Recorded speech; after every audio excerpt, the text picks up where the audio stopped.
আসসালামু আলাইকুম everyone. Naim moms কিচেনে আপনাদের সবাইকে জানাই স্বাগতম। আমার আজকের রেসিপি মসুর ডালের পাতলা ডাল। ডাল আমরা কম বেশি সবাই রান্না করতে পারি, তবে ডালটাকে পারফেক্ট স্বাদ আনার জন্য চেষ্টা করব আপনাদের সাথে ছোট ছোট কিছু টিপস শেয়ার করার। আশা করছি আমার আজকের রেসিপিটি আপনাদের কাছে ভালো লাগবে। তাহলে চলুন রেসিপিটি শুরু করি। ডাল রান্না করার জন্য প্রথমে আমি একটা বাটিতে হাফ কাপ মসুর ডাল ধুয়ে 15 মিনিট ভিজিয়ে রেখেছি। তবে আপনারা চেষ্টা করবেন আরও বেশি সময় ধরে ভিজিয়ে রাখতে, তাহলে ডালের সাদা ভাবটা বা যে কষটা থাকে সেটা বেরিয়ে যাবে। আবার ডালটা তাড়াতাড়ি সেদ্ধ হয়ে যায়, আর ডালটা খেতেও অনেক সুস্বাদু হয়।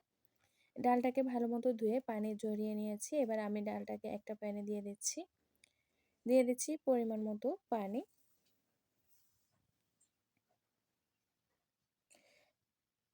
আপনারা ডালটা কতটা পাতলা বা ঘন করবেন সেই হিসেব করে পানি দেবেন।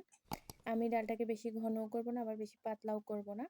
এবার আমি এখানে দিয়ে দিচ্ছি পেঁয়াজ। এখানে আমি 1/3 কাপ পেঁয়াজ কুচি দিয়েছি। দিচ্ছি 2-3টা কাঁচামরিচ ফালি, দিচ্ছি 1 চা চামচ হলুদ। এর থেকে বেশি হলুদ দেব না, এর থেকে বেশি হলুদ দিলে ডালে হলুদের গন্ধ থেকে যেতে পারে।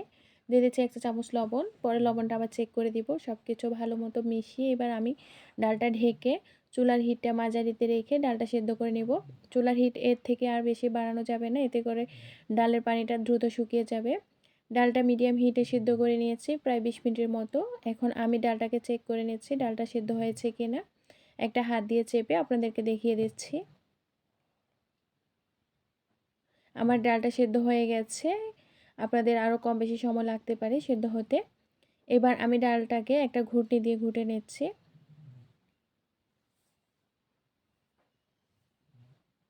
আমার ডালটা গোটা হয়ে গেছে। এখন লবণটা চেক করে আমি এখানে আরও কিছুটা লবণ দিয়ে দিচ্ছি। এই সময় যদি আপনাদের কাছে মনে হয় পানিটা শুকিয়ে গেছে, তাহলে আরও কিছুটা পানি অ্যাড করতে পারেন। লবণটা মিশিয়ে নেওয়ার পর এই চুলা হিটটা একেবারে লোতে রেখে এবার আমি এখানে দিয়ে দিচ্ছি 1 টেবিল চামচ পরিমাণ ধনিয়া পাতা কুচি। ধনিয়া পাতা মিশিয়ে আমি এখন ডালটাকে ঢেকে চুলাটা অফ করে দিব। এবার আমি ডালে বাগার দেওয়ার জন্য দিয়ে দিচ্ছি 2 টেবিল চামচ পরিমাণ তেল। তেলটা কিছুটা গরম হয়ে আসলে দিয়ে দিচ্ছি 2টা শুকনো মরিচ। শুকনো মরিচটাকে হালকা ভেজে এবার আমি এখানে দিয়ে দিচ্ছি কিছুটা রসুন কুচি, দিয়ে দিচ্ছি কিছুটা পেঁয়াজ কুচি।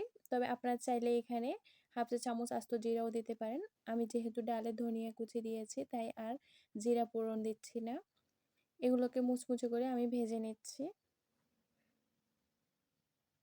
এগুলো মুচমুচে করে ভেজে নেওয়া হয়ে গেছে। এবার আমি এগুলো ডালের মধ্যে দিয়ে দিচ্ছি।